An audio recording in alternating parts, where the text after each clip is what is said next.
Hello friends, स्वागत है आप सभी साथियों का एक स्मार्ट स्टडी यूट्यूब चैनल पर। साथियों, आज है 14 जुलाई 2023 और आज एसएससी सीजीएल टियर 1 का आपका पेपर था। और देखिए, डेली 4 शिफ्ट में आपका पेपर हो रहा है और आज चारों शिफ्ट का पेपर हो चुका है। यानी एसएससी सीजीएल एग्ज़ाम 14 जुलाई को पहले शिफ्ट, दूसरे शिफ्ट, तीसरे शिफ्ट और चौथे शिफ्ट में जो क्वेश्चंस पूछे गए हैं उन क्वेश्चनों को देखेंगे विथ आंसर के साथ, है ना। तो चारों शिफ्टों के क्वेश्चंस आपको आज इसी वीडियो में करवाएंगे। तो जो साथी लोग आज पेपर देकर आए हैं वो तो मिला लीजिए कि आपका आंसर जो है वो सही है या गलत है जो आपने पेपर देकर आया है। और जिनका पेपर अभी आने वाले दिनों में है वो तो ज़रूर देखिए, क्योंकि साथियों बहुत सारे क्वेश्चंस रिपीट होने वाले हैं और आपके एग्ज़ाम में इसी टाइप के क्वेश्चन और कुछ क्वेश्चन तो यही सेम टू सेम आपको देखने को मिलेंगे। तो चलिए बिना देरी किए क्लास शुरू करेंगे। सभी साथी क्लास को लाइक कर दीजिए, अपने सभी दोस्तों के साथ जरूर शेयर करिएगा। आप में से कोई भी साथी नए हैं तो चैनल को सब्सक्राइब करके बेल आइकन को जरूर ऑन कर लीजिएगा। तो साथियों देखते हैं कौन कौन से क्वेश्चंस हैं जो कि आज पूछे गए हैं, ठीक है। तो सबसे पहले चौथे शिफ्ट के क्वेश्चंस देखेंगे। तो देखिए, आज के चौथे शिफ्ट में क्वेश्चन आपसे पूछा गया था कि हर्षवर्धन के शासनकाल में कौन सी चीनी यात्री भारत आया था। तो देखिए, हर्षवर्धन के शासनकाल में कौन सा चीनी यात्री, है ना, कौन सा चीनी यात्री भारत की यात्रा पर आया था। तो देखिए, इसका राइट आंसर हो जाएगा ह्वेनसांग। साथियों, ह्वेनसांग जिनको यात्रियों में राज्यकुमार, शाक्य मुनि भी कहा जाता था, याद रखिएगा, है ना। इनको क्या क्या कहा जाता था, तो यात्रियों में राजकुमार, शाक्य मुनि के नाम से भी इनको जाना जाता था, ह्वेनसांग को, जो कि हर्षवर्धन के शासनकाल में भारत आने वाले चीनी यात्री थे। तो ह्वेनसांग इस क्वेश्चन का राइट आंसर हो जाता। देखिए, क्वेश्चन पूछा था आरएनए और प्रोटीन से क्या बनता है। तो देखिए, आरएनए और प्रोटीन से राइबोसोम बने होते हैं। और अगर आपसे पूछा था कि डीएनए और प्रोटीन से क्या बने होते हैं, तो देखिए डीएनए और प्रोटीन से क्या बनते हैं, क्रोमोसोम बनते हैं, यानी जिसको हम बोलते हैं हिंदी में गुणसूत्र। और साथियों, गुणसूत्रों की टोटल संख्या कितनी होती है, तो याद रखिएगा 46, ठीक है।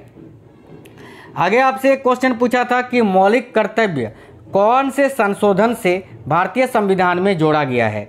तो देखिए, मौलिक कर्तव्यों की बात करें साथियों, तो देखिए सबसे पहले तो आपको ये याद रखना है कि मौलिक कर्तव्य ये रूस के संविधान से भारतीय संविधान में शामिल किया गया है। और एक है मौलिक अधिकार जो कि अमेरिका के संविधान से लिया गया है, ठीक है। तो मौलिक कर्तव्य की बात करें तो ये 42वें संविधान संशोधन अधिनियम 1976 के द्वारा जो है भारतीय संविधान में जोड़ा गया है। और कितनावें अनुच्छेद में, तो याद रखिए अनुच्छेद 51 के ए में। अगर आपसे क्वेश्चन पूछे, क्योंकि ये देखिए ये बहुत ज़्यादा पूछा जाने वाला क्वेश्चन है, तो मौलिक कर्तव्य भारतीय संविधान के कौन से भाग में है, तो साथियों भाग 4 का ए में, ये आपको याद रखना है, ठीक है, बिल्कुल। और एक चीज़ आपको याद रखना है कि देखिए ये जो 42वां, देखिए मौलिक कर्तव्यों की संख्या कितनी है साथियों, 11 है। तो देखिए ये जो 42वां संविधान संशोधन 1976 में हुआ था, इसमें केवल 10 मौलिक कर्तव्य जोड़ा गया था। और 11वां जो मौलिक कर्तव्य है इसको साथियों 2002 में जोड़ा गया था, 2002 में 86वें संविधान संशोधन के तहत, ठीक है। लेकिन इस क्वेश्चन का आपका राइट आंसर हो जाता 42वां संविधान संशोधन, याद रखिएगा। और वर्तमान में मौलिक कर्तव्यों की संख्या कितनी है, तो 11, ये आपको याद रखना है। चलिए देखिए, क्वेश्चन आपसे पूछा था कि पर्वतों का राज्यों से मिलान करें, ठीक है, यानी कौन सा पर्वत कौन से राज्य में है, जैसे कि कंचनजंगा सिक्किम में है, ठीक है, और नंदा देवी उत्तराखंड में है। इस तरह से आपको ये चुनना था कि कौन सा एक गलत जोड़ा है, ठीक है, इस टाइप का एक क्वेश्चन था। तो आई होप आप सभी ने इस क्वेश्चन को बिल्कुल आसानी से कर लिया होगा, ठीक है। कौन कौन से पहाड़ थे और राज्य थे ये तो बता नहीं पाए, बिल्कुल बता मतलब कि जिन्होंने ये क्वेश्चंस दिए हैं वो बता नहीं पाए ऑप्शंस क्या क्या था, ठीक है। चलिए, एक क्वेश्चन आपसे पूछा था कि इनमें से कौन सा झारखंड राज्य का लोक नृत्य है। अब देखिए, मुझे ऑप्शन नहीं मिल पाए कि कौन सा ऑप्शन था, इसीलिए मैंने आज इस वीडियो में कौन कौन से झारखंड राज्य के प्रमुख लोक नृत्य है वो सारा लिख दिया है। देखिए, जैसे कि पाइका नृत्य, छऊ, पाइका तो हो गया, झूमर, डोमकच, लहसुआ, झुमता, फगवा, फिरकल, पांता नृत्य, ये सभी जो है साथियों झारखंड राज्य का लोक नृत्य है। इनमें से कोई सा भी एक ऑप्शन था। और ये देखिए चौथे शिफ्ट का क्वेश्चन है आज का, ये सब जो मैंने आपको पहले कराया ये आज के 4th शिफ्ट का क्वेश्चन था। तो अगर आपको कोई भी क्वेश्चन याद है तो कमेंट करिए साथियों, लेट हो रहा था इसीलिए 4th शिफ्ट के बाकी क्वेश्चन जो है मैं आपको कल कराऊंगा। अभी आपको बाकी तीसरे शिफ्ट, दूसरे शिफ्ट और पहले शिफ्ट के सारे क्वेश्चन मिल चुके हैं, वो सारे क्वेश्चन आपको इसी वीडियो में करवाऊंगा। एक क्वेश्चन पूछा था कि किस खेल में साइड कॉर्नर लिया जाता है। अब ये क्वेश्चन सही से मिल नहीं पाया है साथियों। देखिए कॉर्नर की बात करें तो पेनल्टी कॉर्नर आप लोगों ने सुना होगा। पेनल्टी कॉर्नर जैसे कि हॉकी में, फुटबॉल में ये सब दिया जाता है। तो साइड कॉर्नर, इसका मुझे ऑप्शन नहीं मिल पाया, बच्चे बता नहीं पाए अच्छे से। अगर आपको याद है तो आप लोग कमेंट बॉक्स में कमेंट कर दीजिए, इसका आंसर मैं आप लोगों को रिप्लाई कर दूंगा, ठीक है। चलिए, तो साथियों चौथे शिफ्ट के आज कम ही क्वेश्चन मिल पाए थे, बाकी तीसरे शिफ्ट, दूसरे शिफ्ट और पहले शिफ्ट के क्वेश्चन पूरे हैं, वो देख लीजिए आगे। चलिए, ये रहे अगला क्वेश्चन। नेक्स्ट क्वेश्चन है, महारानी विक्टोरिया ने भारतीय प्रशासन को ब्रिटिश क्राउन के नियंत्रण में लेने की घोषणा कब की थी? बहुत ही इंपॉर्टेंट क्वेश्चन है। तो साथियों इसका राइट आंसर हो जाता 1858 में। देखिए, महारानी विक्टोरिया को भारत का सामग्री भी नियुक्त किया गया था 1858 ईस्वी में, याद रखिएगा। और भारतीय प्रशासन को ब्रिटिश क्राउन के नियंत्रण में लेने की घोषणा भी की गई थी 1 नवंबर 1858 ईस्वी में, ठीक है। और साथियों ये क्वेश्चन जो है आज के तीसरे शिफ्ट का आया हुआ क्वेश्चन है, यानी SSC CGL एग्जाम 14 जुलाई के थर्ड शिफ्ट का ये क्वेश्चन है। अगला क्वेश्चन था, इनमें से कौन भाला फेंक से संबंधित है, यानी इनमें से कौन से व्यक्ति हैं जो कि जेवलिन थ्रो यानी भाला फेंक से संबंधित है? ऑप्शन में आपका नीरज चोपड़ा था, जो कि राइट आंसर हो जाता। नीरज चोपड़ा, जिनको गोल्डन बॉय के नाम से जाना जाता है। अगला क्वेश्चन आपसे पूछा गया था कि मुद्रा का फुल फॉर्म क्या होता है? बिल्कुल साथियों, आपको चारों शिफ्ट के क्वेश्चन और आंसर आपको आज इस वीडियो में मिलेंगे। बिल्कुल, पहला शिफ्ट, दूसरा शिफ्ट, तीसरा शिफ्ट और चौथी शिफ्ट के, ठीक है। तो देखिए, मुद्रा का फुल फॉर्म क्या होता है? तो साथियों मुद्रा का फुल फॉर्म होता है माइक्रो यूनिट्स डेवलपमेंट एंड, देखिए, रिफाइनेंस एजेंसी लिमिटेड, याद रखिएगा, ठीक है। अगला क्वेश्चन है, वेदांतम सत्यनारायण शर्मा ये किस शास्त्रीय नृत्य शैली के लिए जाने जाते हैं? तो देखिए, वी सत्यनारायण शर्मा या वेदांतम सत्यनारायण शर्मा जो हैं वह किस शास्त्रीय नृत्य शैली के लिए जाने जाते हैं? तो याद रखिएगा, कुचिपुड़ी के लिए। कुचिपुड़ी जो कि आंध्र प्रदेश राज्य का शास्त्रीय नृत्य है साथियों, ठीक है। आज का अगला क्वेश्चन है, देखिएगा, अंबुबाची त्योहार ये किस मंदिर में मनाया जाता है? वेरी वेरी इंपॉर्टेंट क्वेश्चन है।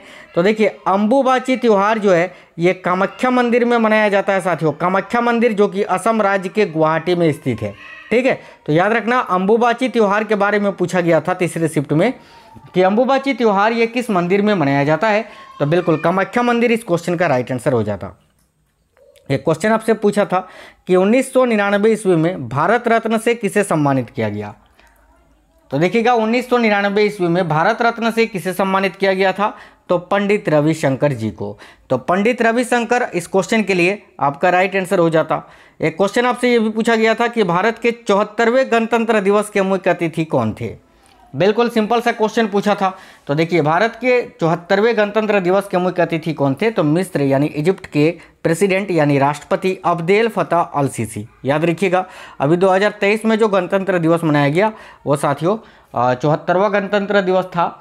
और मुख्य अतिथि के रूप में किस देश के राष्ट्रपति थे? तो मिस्र के राष्ट्रपति, उनका नाम था अब्देल फतह अल सीसी।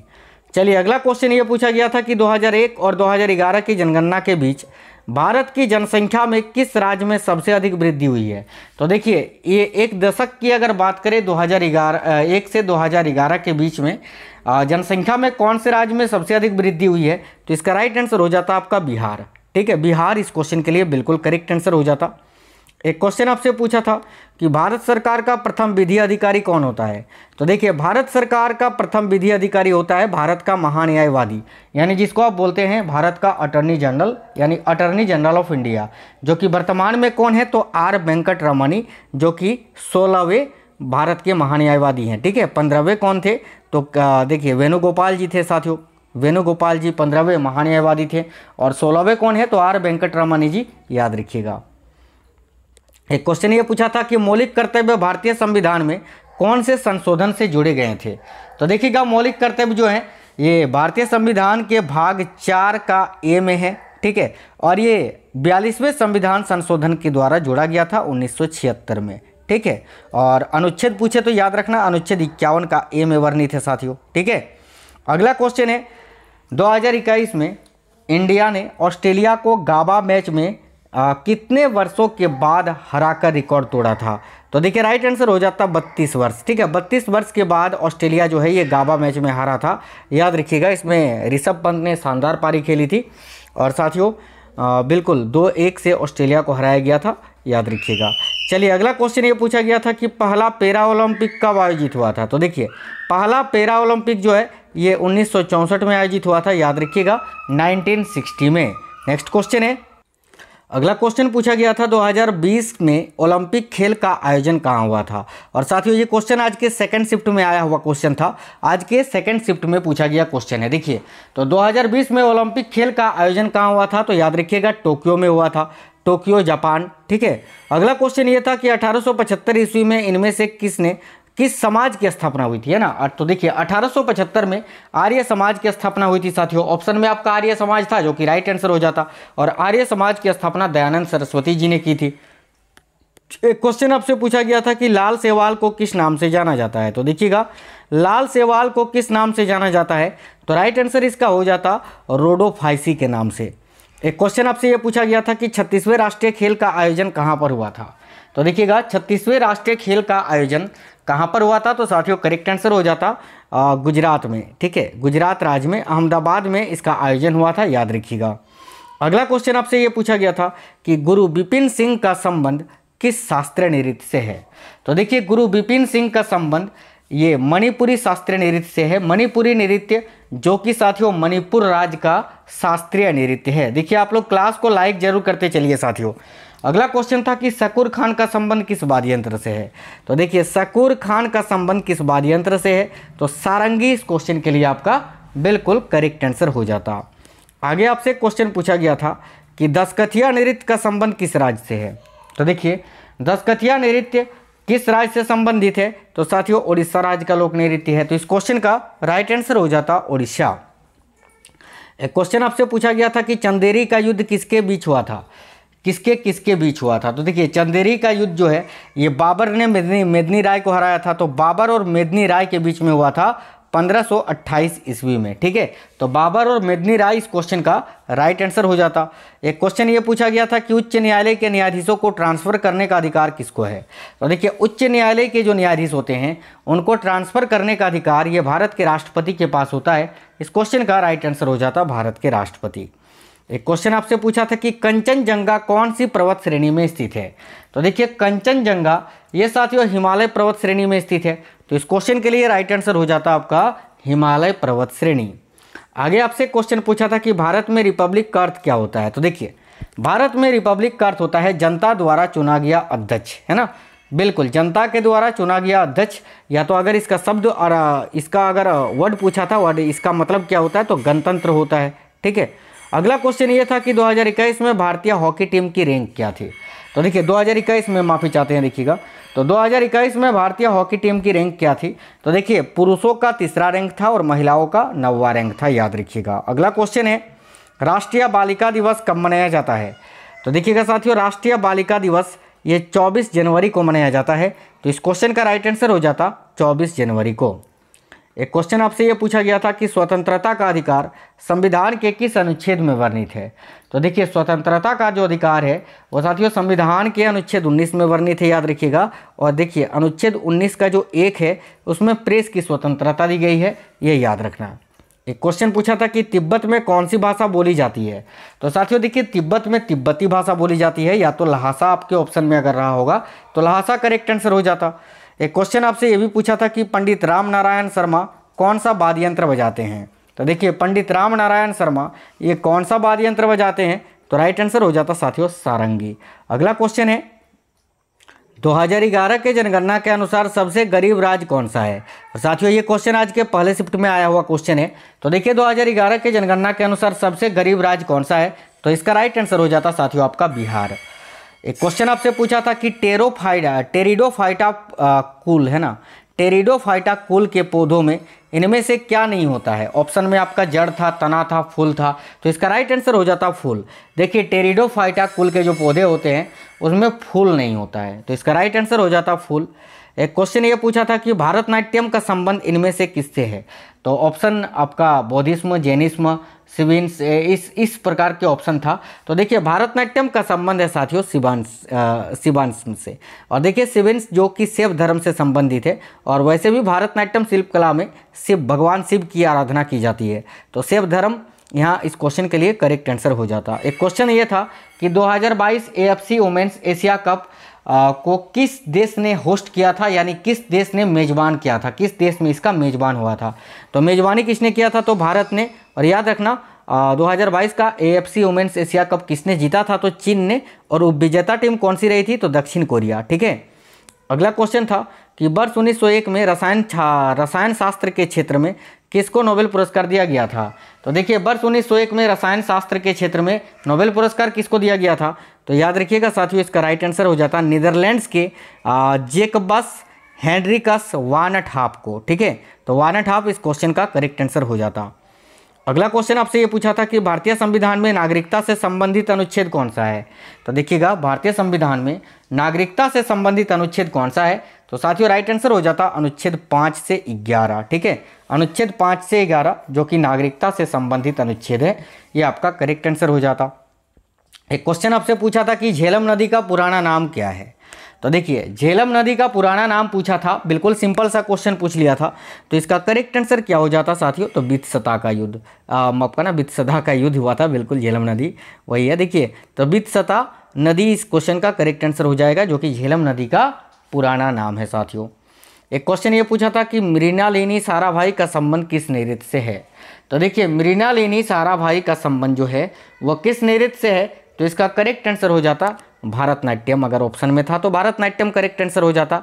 वैसे आपको ये याद रखना है कि मृणालिनी साराभाई ये भारतनाट्यम और कथकली दोनों ही शास्त्रीय नृत्य की नृत्यांगना रह चुकी हैं। ठीक है, तो देखिए, ऑप्शन में अगर भारतनाट्यम था तो भारतनाट्यम करेक्ट होता, कथकली ऑप्शन में था तो कथकली आपका राइट आंसर हो जाता है। एक कैग से रिलेटेड आपका क्वेश्चन था, भारत के नियंत्रक एवं महालेखा परीक्षक से रिलेटेड। ये क्वेश्चन मुझे नहीं मिल पाया है साथियों। एक क्वेश्चन आपसे बैडमिंटन की कोर्ट की लंबाई कितनी होती है ये पूछा था। तो देखिए, बैडमिंटन की कोर्ट की लंबाई जो होती है वो 44 फीट यानी 13.4 मीटर होती है तथा चौड़ाई 17 फीट यानी 5.2 मीटर होती है। और एकल खिलाड़ी के लिए देखें, ये एकल खिलाड़ी के लिए होता है ना, और डबल के लिए होता है 20 फीट यानी 6.1 मीटर और चौड़ा होता है, ये याद रखिएगा। और इस नेट की जो ऊंचाई होती है साथियों, नेट पोल के पास 5 फीट यानी 1.5 मीटर और ग्राउंड के मध्य 4 फीट यानी 1.3 मीटर होता है। एक क्वेश्चन आपसे पूछा था भक्ति कुलकर्णी का संबंध किस खेल से है जिसको 2022 में अर्जुन पुरस्कार दिया गया था? तो इसका राइट आंसर हो जाता शतरंज से। एक क्वेश्चन ये था कि तापी नदी का बेसिन किस राज्य में है? तो देखिए, तापी नदी का जो बेसिन है साथियों वो देखिए सबसे अधिक किस राज्य में है ये पूछा था, तो इसका राइट आंसर हो जाता महाराष्ट्र। वैसे तापी नदी का जो बेसिन क्षेत्र है वो मध्य प्रदेश, गुजरात और महाराष्ट्र में है, याद रखना। और देखिए, लगभग 80% क्षेत्र महाराष्ट्र राज्य में स्थित है, तो इसका राइट आंसर महाराष्ट्र हो जाता। और एक क्वेश्चन तापी नदी का, और एक क्वेश्चन था कि निम्नलिखित में से कौन सा राज्य तापी नदी के बेसिन के अंतर्गत नहीं आता है? तो ओड ऑप्शन आपका राजस्थान था। ऑप्शन में आपके देखिए, ऑप्शन में आपका महाराष्ट्र था, गुजरात था, मध्य प्रदेश था और राजस्थान था। तो देखिए, मध्य प्रदेश, महाराष्ट्र और गुजरात ये तीनों तो साथियों तापी नदी के बेसिन के अंतर्गत आता है, लेकिन राजस्थान नहीं आता है, तो राजस्थान इस क्वेश्चन का राइट आंसर हो जाता। एक क्वेश्चन ये था कि भारतीय संविधान के अनुच्छेद 14 का संबंध किससे है? तो देखिएगा, भारतीय संविधान के अनुच्छेद 14 का संबंध है विधि के समक्ष समता एवं विधियों के समान संरक्षण का उपबंध से। ठीक है, एक क्वेश्चन ये था कि रण उत्सव किस राज्य में मनाया जाता है? तो साथियों देखिए, रण उत्सव की बात करें तो ये गुजरात राज्य में मनाया जाता है, तो इसका राइट आंसर हो जाता आपका गुजरात। आगे आपसे क्वेश्चन पूछा था कि सौममंडल की अधिकतम ऊंचाई कितनी होती है? तो देखिए, सौममंडल की अधिकतम ऊंचाई कितनी होती है? इसका करेक्ट आंसर हो जाता साथियों 18 किलोमीटर। ठीक है, तो 18 किलोमीटर इस क्वेश्चन का करेक्ट आंसर हो जाता है, याद रखिएगा। एक क्वेश्चन आपसे पूछा था कि पौधों में हरा रंग किसकी उपस्थिति के कारण होता है? तो बड़ा ही सिंपल क्वेश्चन था ये। और पौधों में हरा रंग किसकी उपस्थिति के कारण होता है? तो साथियों क्लोरोफिल की उपस्थिति के कारण होता है। एक क्वेश्चन ये था कि क्रिकेट बॉल का वजन कितना होता है? तो देखिए, क्रिकेट का जो बॉल होता है उसका वजन लगभग 155 ग्राम से लेकर 163 ग्राम तक होता है औसतन। देखिए, 5.5 आउंस यानी 155.9 ग्राम से कम, ठीक है, और 5.75 आउंस यानी 163 ग्राम से ज़्यादा नहीं होना चाहिए। एक क्वेश्चन था कि रणजी ट्रॉफी 2022 का विजेता टीम कौन सा है? तो देखिए, रणजी ट्रॉफी 2022 का विजेता टीम कौन सा है? तो इसका करेक्ट आंसर हो जाता साथियों सौराष्ट्र। एक क्वेश्चन पूछा था कि वीर बाल दिवस कब मनाया जाता है? तो देखिए, वीर बाल दिवस ये कब मनाया जाता है? तो करेक्ट आंसर हो जाता है 26 दिसंबर को। चलिए आगे देखते हैं, अगला क्वेश्चन है। तो साथियों, आज के चारों शिफ्ट के क्वेश्चन हो गए। जितने क्वेश्चन मुझे मिल पाए थे आज के चारों शिफ्ट के, वो मैंने सारा ही आपको इस क्लास में करा दिया। आपको आज का क्लास कैसा लगा है आप हमें कमेंट बॉक्स में कमेंट करके जरूर बताइए। क्लास को लाइक कर दीजिएगा, शेयर कर दीजिएगा, और अगर कोई भी साथी नए हैं तो चैनल को सब्सक्राइब करके बेल आइकन को जरूर ऑन कर लीजिएगा। चलिए, तो मिलते हैं अगली वीडियो में, तब तक स्वस्थ रहें। जय हिंद साथियों, वंदे मातरम।